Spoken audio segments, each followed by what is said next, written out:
Good evening, everyone. This is In the Mix with the Mitchells, and I am Toney Mitchell.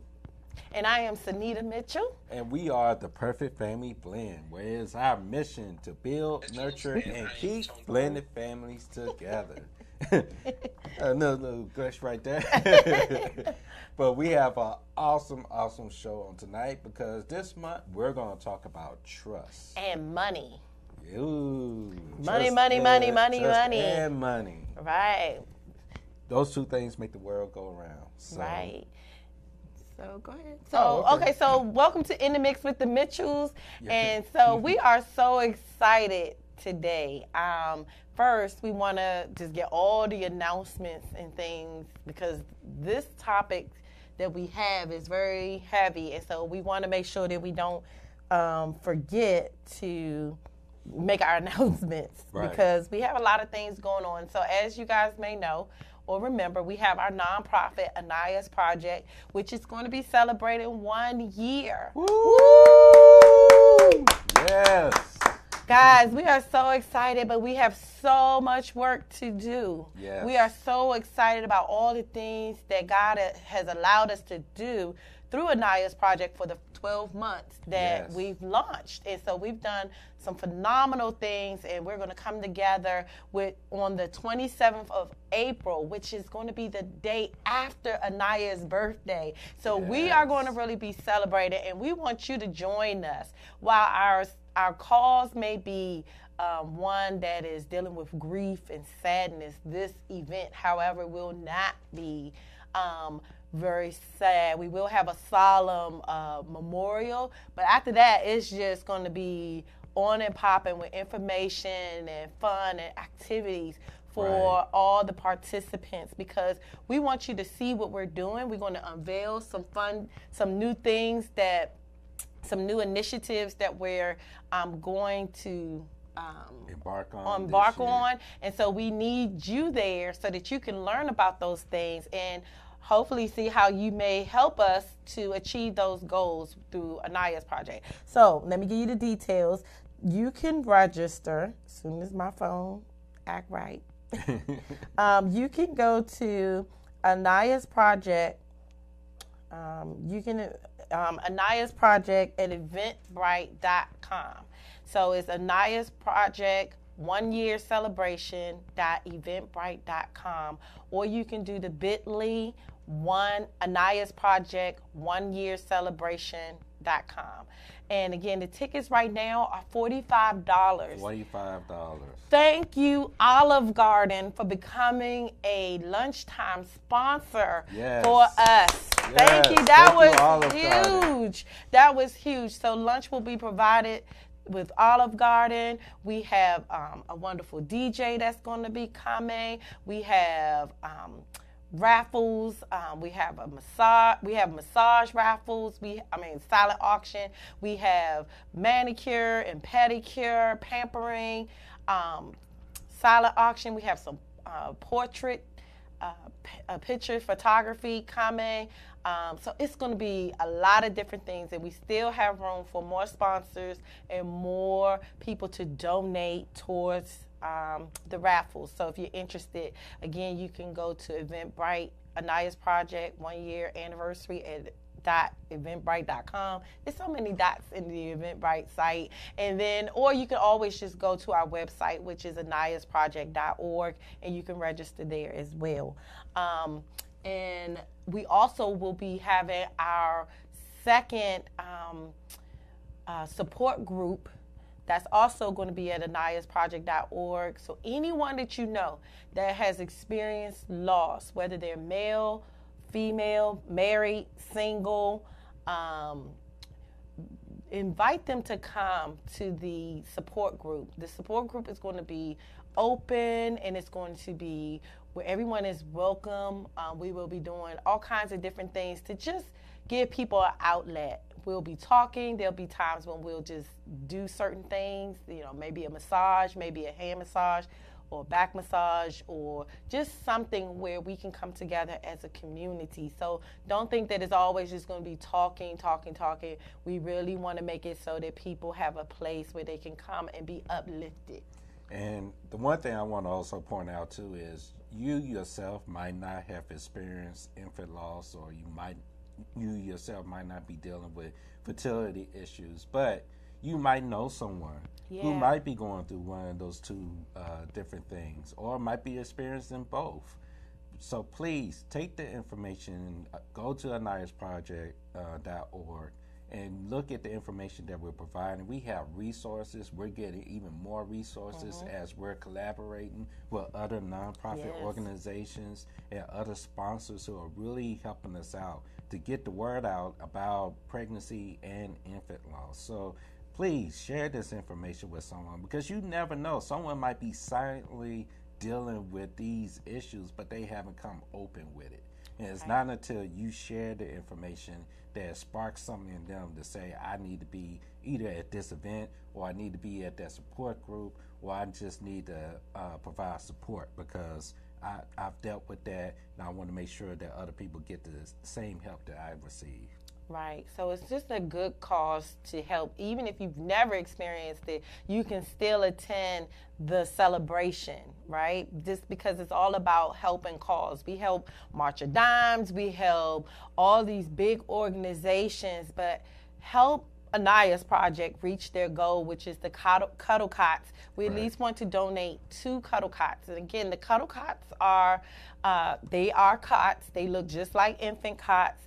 And they preserve the infant's body so that families can have time with their babies post-mortem. So please, even if you've never experienced it, consider coming to the celebration. We only have a small amount of space in the location, so please help us sell out. Sell out. You sell out paint and sips. You sell out all these other things. Let's sell out this event for this cause, okay? So I think that was all of our announcements. Anaya's project is so near and dear to us. As you know, she would have been 9 years old this year, and so we want you to come out and just support us. Thank you. Thank you. All right, now on to trust. Let's take off the nonprofit hat, and now we're back into the Perfect Family Blend, which is all the same. It's all the same, right? So trust. Yes. Ooh, that is big, trust, right? That is huge. So what is trust, Tony? Well, trust is basically something that we kind of discussed this on the way here, is the benefit of the doubt.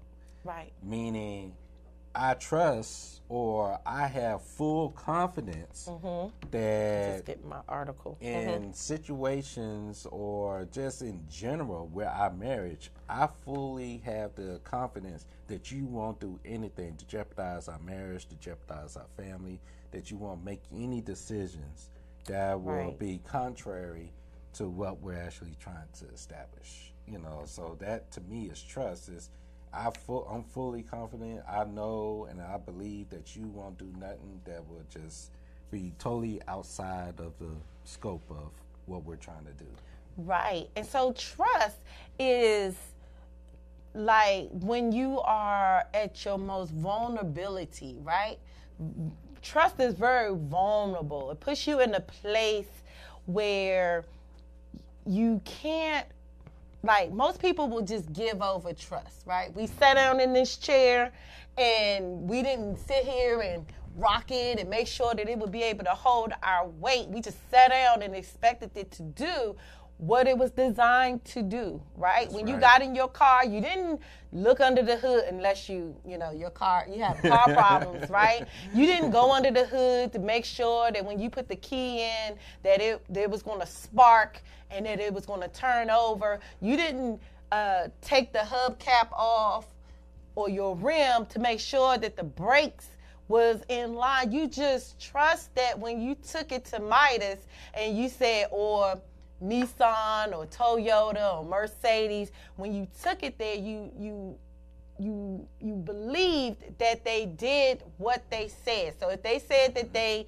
changed your oil, if they said they changed your alignment, if they say they changed, put that spark in, or you had some leak somewhere, you believe that they did what they said they were going to do. right? You trusted it. You didn't go back through there and say, okay, well, I know some people who do be like, show me that tire you took off or show me that lug nut that you replaced because they want to make sure that you really did it. But most people are not going to that extreme to have somebody prove that they did what they said. Correct. So with trust in a relationship, it means that I believe that you're going to do what you say you're going to do, when you say you're going to do it, how you say you're going to do it. I believe that you're going to keep your word. So when we keep our word, right? When we keep our word, we're building a foundation, and we build the expectation that, okay, Toney gets off at 5, well 6, sometimes 7, but I know that by 8 or 7:30 he should be walking through the door because consistently that's something that he's done. So I trust that he's been at work and he should walk through the door at a certain time, right? But what happens? How do we get there in a relationship? So let's talk to the people who are in the beginning stages where they are just, how do I get to trust the person? So one of the questions that I often get when I'm interviewed is, hey, Sanita, you were a single mom. How did you bring your 2 boys into the picture? How did you introduce them? How did you know when to introduce them? How did you know when you could leave them? Well, it took me watching Toney and his character. Was he a man of integrity? Did he keep his word to me? Did he keep his word to what he was going to say, to what he said he was going to do when it came to the boys?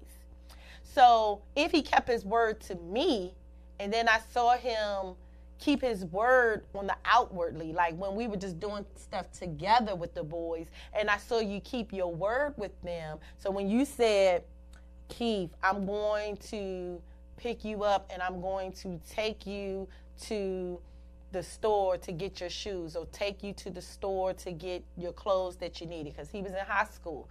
So when he did that, or when Keith was going to night school, I'm going to pick you up, and he was there waiting. He wasn't speedballing around the corner like, ooh, I forgot. Like, he was there when Keith came out. He didn't have to wonder, was he going to be there? That's trust, right? So when he was doing that, and we weren't even married at the time, we were just dating, I could say, okay, he's a man of integrity. I can definitely, trust him to do more. So it wasn't until the first time was when I took that trip to Sacramento. And I was in a bind, right? I'm a single mom. The dads weren't, a little shaky on whether, be honest, I didn't trust to leave my sons with them for, I think it was like 3 or 4 days that I had to be in Sacramento, right? So, and I knew there was a lot of things going on with my parents. So Toney was like, I could watch Daniel at the time, because Daniel was the one basically in the house, if I'm not mistaken. Right. Keith would come over on the weekends. And so, but we were still picking Keith up and doing things throughout the week. He would just go to his dad's house. But anyway, when Toney stepped up, it was kind of like, I don't know about, now I'm real particular about who going to be, because you talking about bath time, you talking about feeding him, you talking about getting him to school on time, picking him up on time, getting him where he needs to be. I had never left anybody in charge of them outside of my mom and dad at that time. That was it. Nobody else was bathing my boys. Nobody else was doing any of that stuff. And not even my parents really bathed them. They'd be like, go in there, take your bath, come out, here's your underwear. So to have somebody else in, so my boys, now you got my boys and the key to my house. Ooh. Let me say that again. You got my boys and the keys to my house and my car. Okay? So I trusted him. And let me say, it was only about 4 months. Right? Now, to some people, y'all might be like, what? 4 months. But, yeah, it was about 5 months. Yeah, it was about maybe 4 to 5 months that we were dating, and we were, but I knew Toney because I had spent so much time, and Toney had constantly knocked down all kinds of barriers that I had. I had trusted him with my most prized possessions.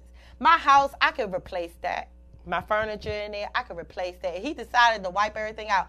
The only real thing I was worried about was my boys, because I can't replace them, right? But after I talked to my mom and my dad, when my dad was like, oh, they gonna be fine. Who you leaving them with? You leaving them with Toney? My dad. My dad is Mr. Military John Wayne Clint Eastwood. He don't trust nobody either, okay? But for him to say, I trust Toney. If you're going to leave them with Toney, then good. I ain't got to come around there.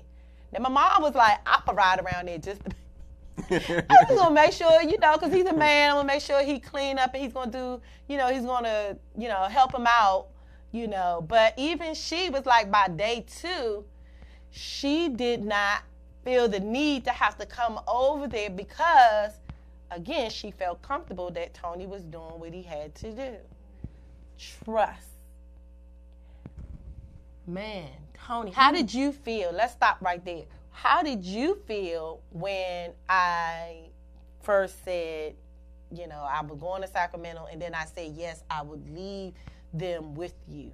What did you just bring? Well, I can remember the discussion because we was on the phone that night, and we were discussing your trip to Sacramento for your job, and you were just like, I just don't know who's going to watch the boys while I'm gone. So for me, it was kind of almost like a no-brainer. I could see, one, that you was in a bind. 2, I could see that you needed a solution. You needed a solution quick.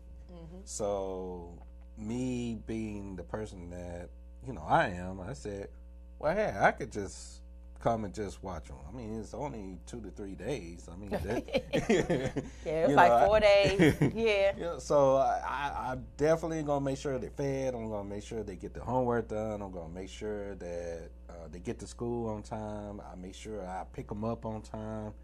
I have to just tell my job, hey, I got to go. Mm-hmm. And just be firm that I got to go. I can't stay another 30 or 60 minutes after my time to get off of work. So, right. And I just want to make a point too. Sanita only allowed me to do this because I set such a high standard of trust from the time we actually started officially dating all the way up to that point. So I kept building trust with her during the process that eventually made her, she was comfortable, but she was like, but right. I let you, step up. Hey, this is your step up. This is your test. So, and needless to say, everything worked out. It worked out. And I felt good because, we were riding to work every day. I would pick him up every day. So I was comfortable because he knew the routine.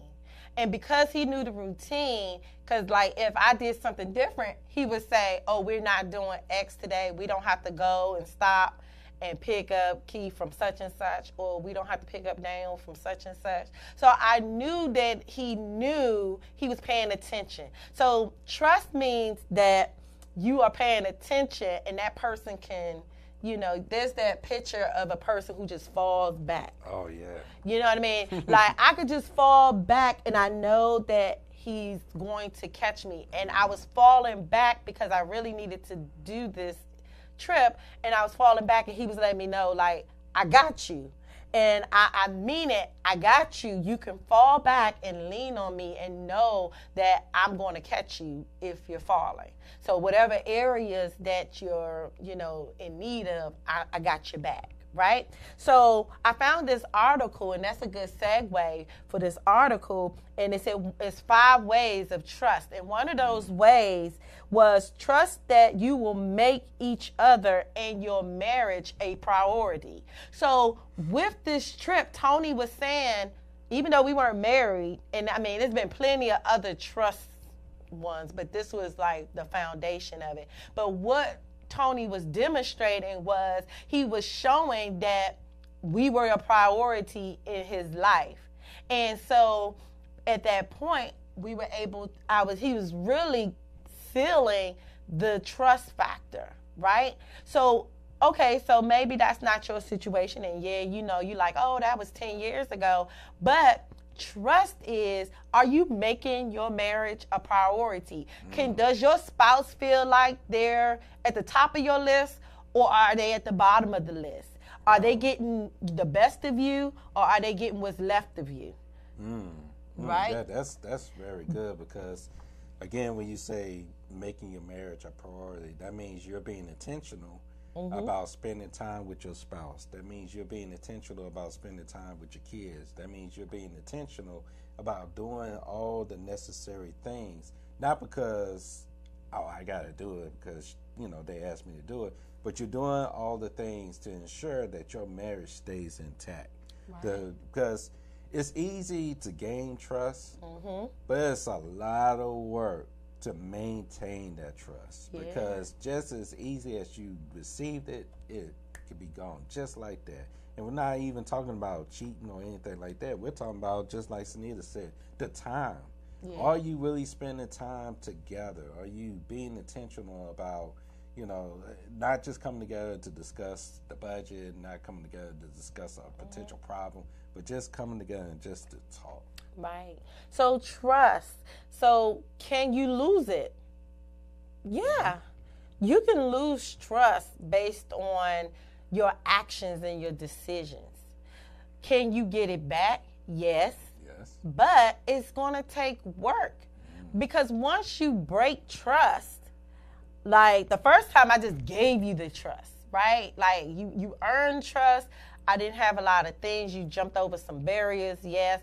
But when you lose it because you did something inappropriate, you have to be willing to almost start over. You're starting all the way over and building that trust in a person. So the other part of one other thing that it said was, which segues again, is trust that you will not harm, reject, or control one another. So usually trust is broken when, and I might be getting ahead of myself, but trust is broken when you hurt a person. So this might be coming one of those situations where you're verbally abusing somebody, you're spiritually abusing somebody, you are physically abusing somebody. Like, I can't trust that you're not going to hurt me. Right. You know what I mean? Because trust says, I know you're not going to hurt me. I know that you're not going to try to control me and manipulate me with money. I know relatives that used to control their spouses' money. Like, they weren't even working, but they was telling their spouse how to spend the money. You know what I mean? Like, you don't even have a job. Why are you doing? Anyway, but it's like, that's not trust, right? Trust does not hurt the other person, right? I know that Toney is not going to go out and try to harm me, to try to put me in a position where it's going to bring hurt to me, to my family, or even to the co-parents, right? So we don't try to control each other. Right, and then the about the controlling and not hurting, you know, even for, you know, a man's perspective, you just all of a sudden, you come home, you go upstairs, you clean yourself up, change your clothes on, then you getting ready to step out the door, then your wife asks, where you going? Don't worry about it, I'll be home later. Right. Huh? I mean, what do you mean? You know, what do you mean? You know, you going, or the wife might be in the situation where she just steps out. Oh, I'm going out with the girls. I'll be back. Well, where are you going? Don't worry about it. I'm gonna be where I'm at. You remember? Where I'm at. You Just remember like Eddie Murphy? I'm gonna be where I'm gonna be. Where you gonna be? I'm gonna be where I'm at. Like that's not how this works, right? You can't. That's where you can abuse the trust, right? Yeah. The next one it talks about is trust. When you have trust in a relationship, the 5 ways, it says 5 tips, 5 best ways of having trust is you gotta trust that your spouse is going to be sexually faithful to you. Come on. Sexually faithful, right? So I trust that Toney is not going to go to work and be looking over at the cube next door and making moves on her or accepting the passes from the girl who might be sitting in the cube next door or the girl who sees him on the metro train or the person who might walk the same, they got the same kind of pattern when they're going to work and coming home. Like, I expect him not to be taking those advances. Right? Can your spouse, and I also took this as trust in men sexually faithful, can your spouse openly tell you what he or she needs and you not explode? Say that again. Like, can your spouse come to you and say in confidence that, hey, right now things it's not working for me. It's not, like, I need more. or I don't like what you did. You know what I mean? I don't feel comfortable. I didn't like it. We tried it. I didn't like it. And can they trust that you're not going to be like, yeah, all right. You ain't like it? All right, cool. And then in your mind, you're like, well, I'm just going to go down the street and get homegirl down the street or the dude across the street who's expressed interest. Maybe he or she will do it. Like, can they trust you to hold that kind of conversation and you not turn around and be offended and go get somebody else? Right. And one thing that I'm asked when I speak at different forums is how, as a man, do you resist the temptation? Because guess what? The temptation is out there. Right. I mean, is temptation not just in the physical form? It's temptation on TV. It's temptation on social media. I mean, these smartphones, I mean, you have access to wherever you want to have access to. Porn. Pornography, anything else that's out there. I mean, it's accessible way more now than it used to be. Right. And so how do you combat the sexual temptation? Well, it all begins with your thoughts. You have to make sure that your thoughts are in alignment, again, building trust with your spouse, because the moment you look at that woman that's on your job and she always wearing those tight-fitting clothes to show her curves or showing the cleavage, I tell my wife all the time, that's all I look at all day long. TNA. Right. And this is from the senior leaders. Right. Not just the interns or the secretaries. Right. These from the senior leaders that's supposed to be leading the way. So when you look at this every single day, I let her know, hey, I'm married to you. I'm doing everything I can not to step outside of my marriage, but this is what I have to deal with every single day. And it's been times where I have to just go in the prayer chapel and say, God, just help me. Because you could get to a point where you're just so weak and you're so exhausted of just trying to fight, on your own. Right. You can't do this on your own. And you can't. And so if you fall, can you rebuild? Can you gain the trust back? Yes. It's an uphill battle, right? You got to acknowledge that you made the mistake. You can't be like, oh, it wasn't me. Or you blame the other person for, well, you didn't, fulfill me sexually, so I just went out here and I had a need and I just went out there to fulfill it. Like, you can recover. It's going to take work. It's going to take you going to counseling. It's going to take you, like Toney said, you cannot do it by yourself. You're going to need professional help and do it and go through the steps in order to regain what you lost. But if you're unsatisfied and you're unhappy, then reach out to people who you trust. And this was another thing we talked about, because when you're talking about being faithful sexually, it means, like, don't go telling your friends, oh man, you know, he ain't do right, or this sucked again, you know what I mean? Or he just not doing it, you know, for me, you know, or gotta be careful with, man, he knocked it out the park too. You know what I mean? Like, woo, so fireworks. Like, you can't divulge everything. But I do believe this was a question we talked about when you're talking to we talked a lot about accountability couples and you're mentoring couples, you know, filter them out.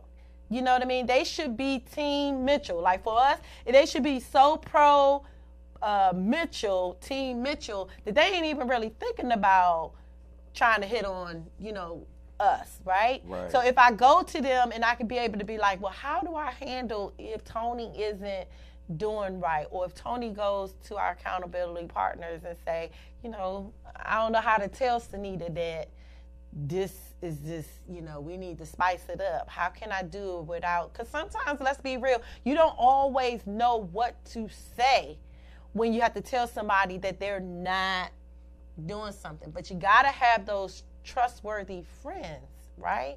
But you got to be careful when it comes to being faithful, because that's faithful too. It doesn't always mean that you're going to go out and physically do something, but in your mind, you might imagine.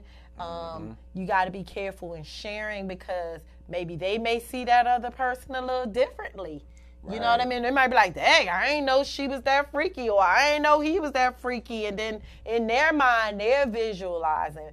But it's still okay once those people have been vetted. Like, vet your accountability people, or talk to a counselor, or don't even talk to your good friends. Find, like, you know, a consultant, somebody who specializes, a sex expert, or someone to talk to if you don't feel like you can talk to your friends about such a sensitive area, because you're not sure that, you know, they need that visual, right? All right, so that's sexual faithfulness. The next one, it says that you trust one another without alternative motives. Wow. Do you have a motive? Like, can your spouse trust you to do something without always feeling like it should be some sort of reciprocation? It's something for me in it. Like, can they know that you're just going to be where you say you're going to be because that's where you want to be? That's good right there. That's because, you know, marriage is give and take. You can't always be a taker. Right. You have to give also, and it's about sacrifice as well. So when you do something for your spouse, or you're saying you're building that trust, and you say, I'm going to be X, Y, and Z, don't be like, okay, I'm going to be X, Y, and Z, so later on, what am I going to get out of this? Because I was there. Right. And if you continue to just build upon every single thing that you do, you know, hey, I'm going to pick the kids up from school, so once I pick them up and, you know, we get home, what's in it for me? What I'm going to get, you know, as a reward for doing what I'm really supposed to be doing in the first place. So, right. Is it always a what is it about me attitude? That's not trust. Like, I won't believe that you did it because you wanted to do it. I think you did it just because, you know, you wanted me to do something for you later. Right. Yeah. You know, and that's not a good way of trust. I need to know that you're doing stuff for me because you want to do it. And that's just being manipulative, you know. Right. You just manipulating the marriage, manipulating the love. At a certain point, it's going to not become a marriage. It's just going to be a partnership. You're just going to be business partners, because that's what business partners do. They provide services to each other and expect some kind of return for doing that. And then last was trust that you will not abandon one another in face of anger, conflict, and disagreement. Are you always threatening to walk off? Like, if you don't get your way, do you always threaten your spouse with, I'm leaving, I want a divorce, this ain't for me, I can't, deal with this, it's my way or nothing? Right, just, and the truth be told, you're going to have disagreements. You're going to have situations where you're not going to see eye to eye. I mean, that's just normal. Right. But can you faithfully resolve any conflict, any disagreements that you have in a respectful, mature manner? Right. Sometimes you will have to just say, hey, we need to just have some space between each other.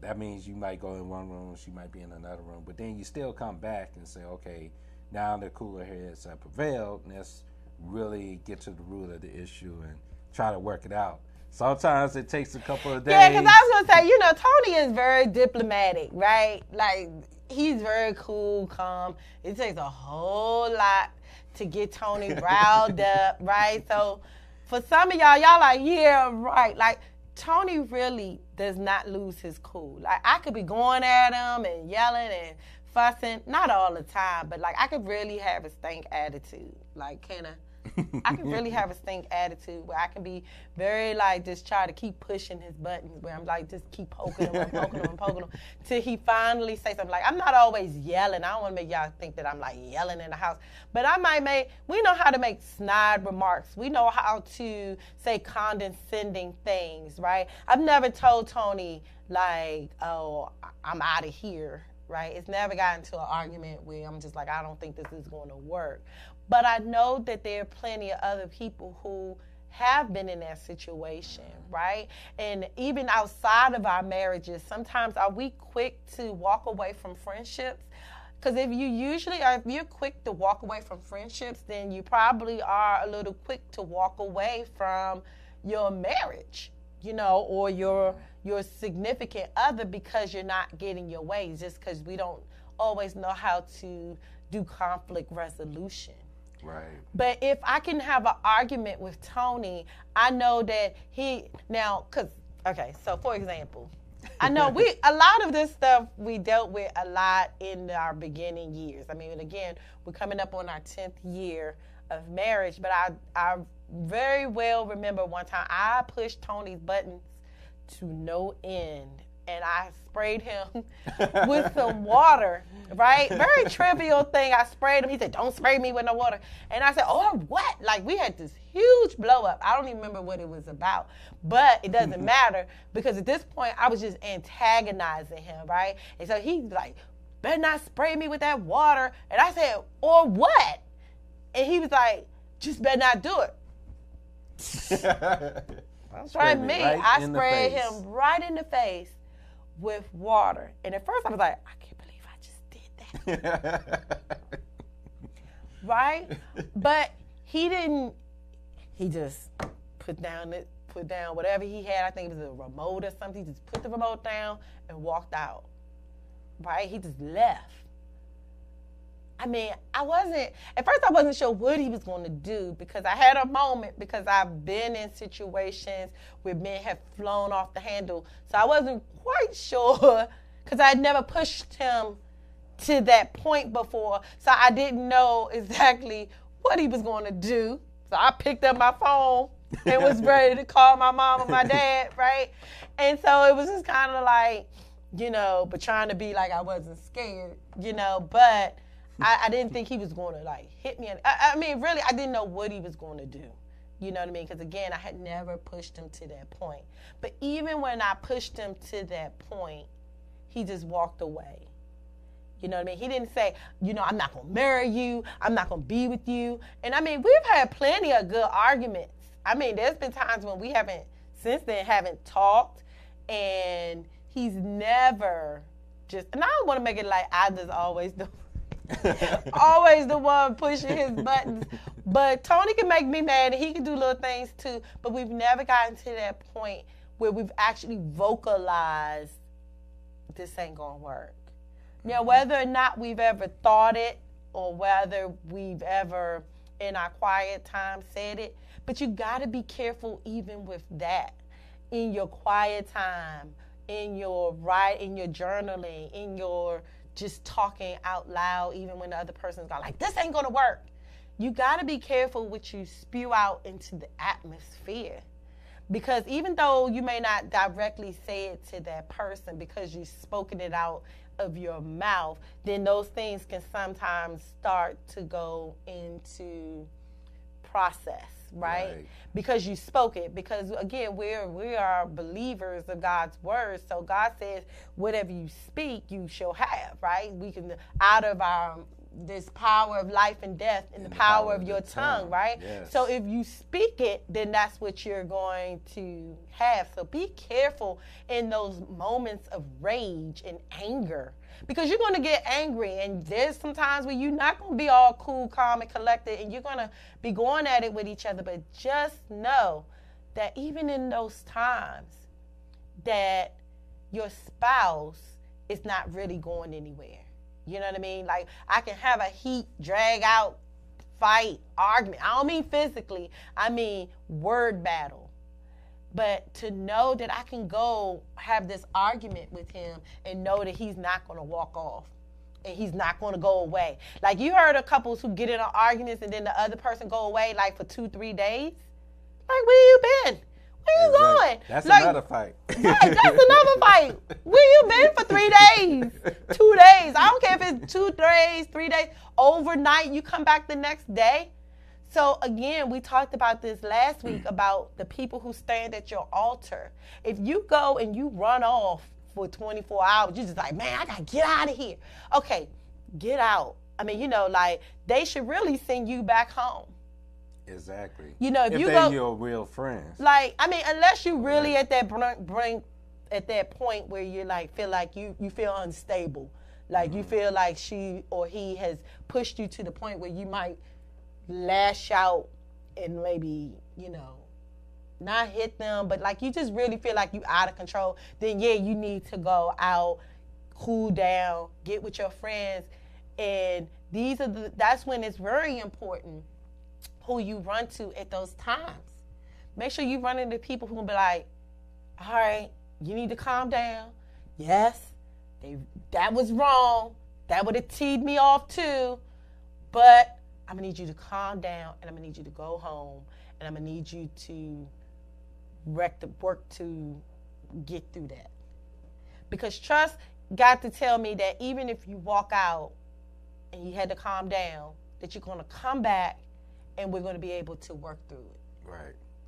Exactly. Right? So those were the 5 things. That was really good. Like I said, trust is very deep. It's very deep rooted. So if you have any questions or any comments, call in to 240-719-2560. Because we want to hear from you. Like, do you have any comments, questions when it comes down to trust? Like, what if they don't come back after being angry? Like, what do you do? Okay, let's talk about the co-parents. I'm sorry, I know. So what do you do? I know we're talking about couples, but what do you do when, okay, let's answer that question. So what do you do if the other person don't come back? I mean, like 2 days. Wow, that's something to really think about, because at this particular point, this person has been gone 2 days, and you have to also think of the aspect of this person has been gone 2 days and they have made no communication with you during the 2 days they've gone. Or they have communicated with you that, you know, they're okay, they're fine, and they just need to just be away. Right. So you have those 2 factors going on. But it's still the fact that this person has been gone for 2 days out of the house. So that kind of leaves you in the house by yourself, still stewing about what caused you to separate. And now you got this other aspect that the other spouse is gone. So when the spouse eventually comes back to the house, what do you do at that point? So do you calmly just say, hey, we need to talk about this situation? Or do you go back off again? You probably going to go back off. You know. Because I know if you leave somewhere for 2-3 days and I don't hear from you, it ain't going to be no, hey, welcome back.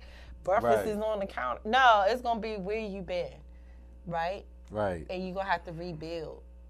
Like, you're going to have to really account for that. So that's really hard, right? Yeah. So that's where the third party kind of comes in, where you're going to have to go through counseling, again, with the accountability person.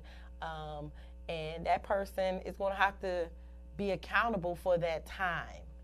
Because the next time we get into an argument, are you going to walk off? Is this going to become a pattern? Yeah, exactly. Every time we have an argument, you're going to roll out for 2-3 days, and I'm not going to know where you are.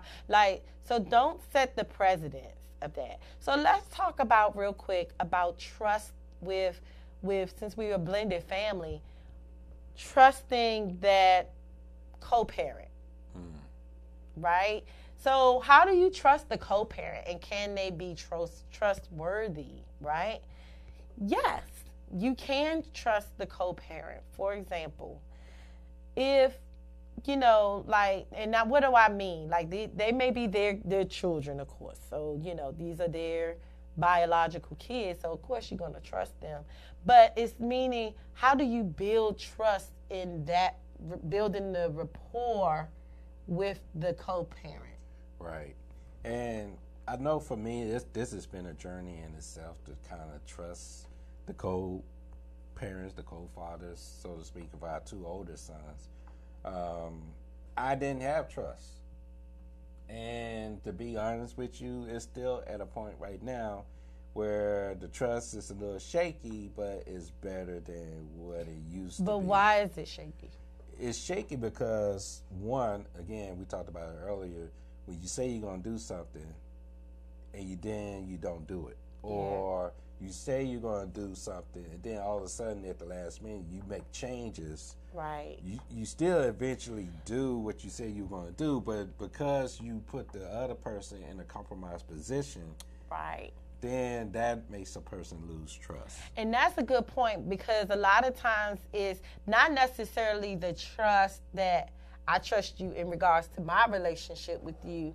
Can I trust you with the children? Meaning, I've watched how you handle your own kids, and it's kind of like, it can kind of impact how I'm gonna engage with you. Because, like you said, if you don't pick them up when you say you're gonna pick them up, then I don't know. Like, I need to have a plan A and plan B. You say you're gonna be here. I almost gotta lie to you for you to be here on time. So if I really need to be somewhere at noon, I can't tell you that I need to be somewhere at noon because you're gonna come at 12:15. So I need to tell you they got to be gone. If you're going to pick them up, you got to pick them up at 10, because chances are your credibility has been that you're going to come at 10:30. So I think, or 11, because there's always something. I was running late. I had to do X, Y, Z. The Beltway. Right?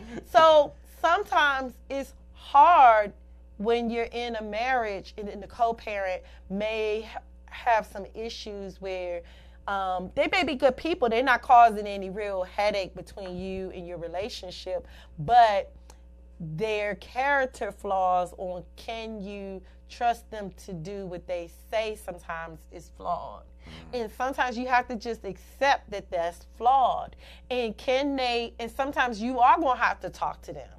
Like, sometimes we've had to talk to one of our co-parents and be like, look, when they give you that pushback, when you're like, okay, so are you really going to be here? Like, what time are you really going to be here? Are you really going to come on that day?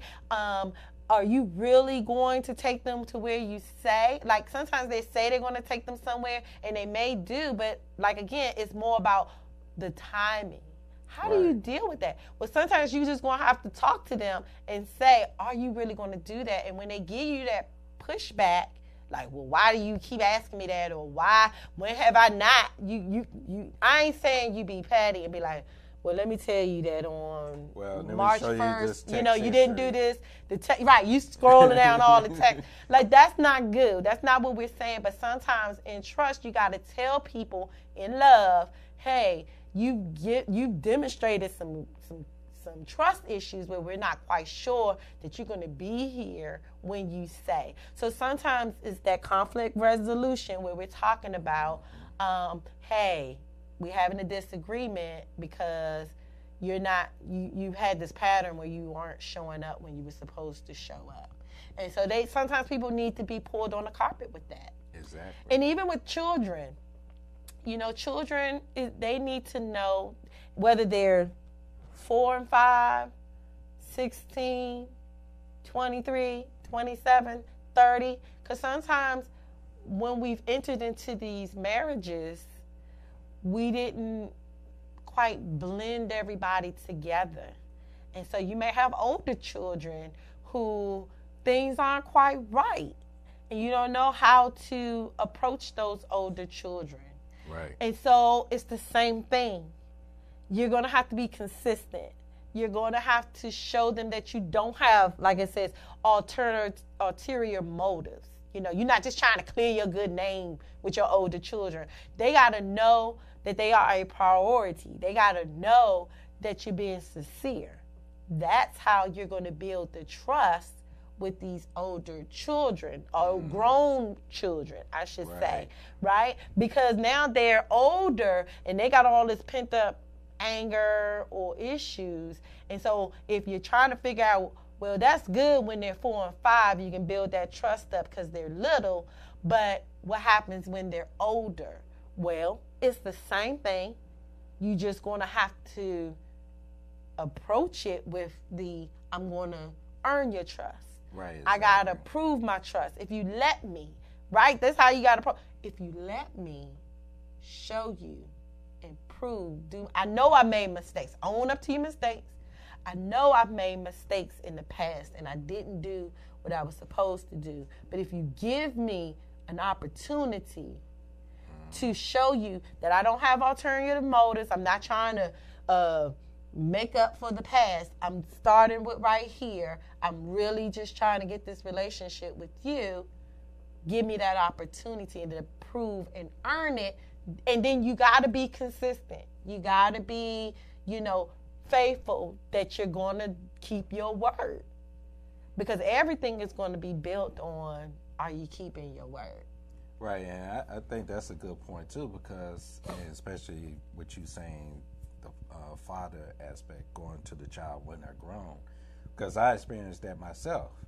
With me and my dad wasn't there in the beginning, but he wanted to be there in the now and in the future. Right. So me, on my end, I had to realize the opportunity of this is my opportunity to have my dad in my life now. Right. I can't make, he can't make up for lost time in the past. Right. I can't go back in the past. There's nothing that can be done in the past, but we can make the future bright as possible. So, right. And he's built that trust where he says, hey, I'm going to send the grandbaby something. He does it. Funny. It'd be some funny things that right. he said. But like, if he says, I'm going to send the package, I'm going to give me their clothes sizes, their shoe sizes, I'm going to send them something. And true to his word, he sends it. Yeah. So that helped to build trust with me, because now it's not just me. I'm not getting nothing out the deal, but now you're sending stuff to my children, which is very important in my life. So right. that is building the trust with me that says, hey, you're going to make sure that when you say you're going to do something, you're going to do it. And I like what you said, because you were saying that as we close, trust can also be the key to unlocking the forgiveness that's needed, right?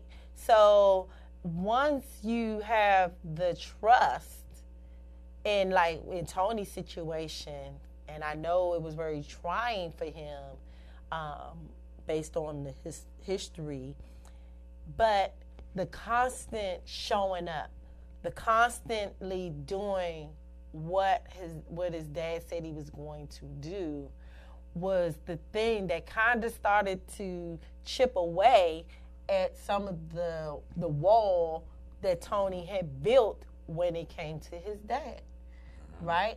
But because his dad kept being consistent and showing up and was like, it wasn't about me. It's not about me having an ulterior motive. It wasn't about me getting any glory out of this. And it wasn't about me trying to use your kids to get to you.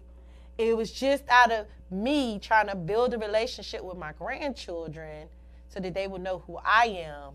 And then that would then make Toney be like, okay, he's really trying to build a relationship with his grandkids and me, right? It's not using the kids to get to me. It's, okay, I'm working on my relationship with you, but I'm also now working on the relationship with the next generation. Because again, guys, as we close, a lot of this is generational. If we don't if we don't lay the foundation for our children, and we talk about blended families, whether they're young children, whether they're there full-time, part-time, weekends, the summer, we're always planting seed. Yes.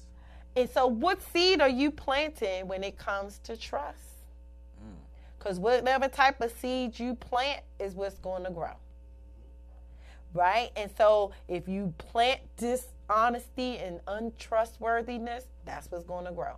Exactly. But if you plant trustworthy, and I can go through all the emotions, like we didn't even get a chance to talk about the grief. Can I trust you with my grief? Can I trust you with my pain? Can your spouse can your spouse trust you in their most vulnerable areas, and you not be like, oh, you weak, or you gonna tear them down? You weak. You ain't no man. Or, girl, you still crying about that? Like, can they come to you in their most vulnerable moments and know that you, again, got their back? Remember, we talked about just falling back.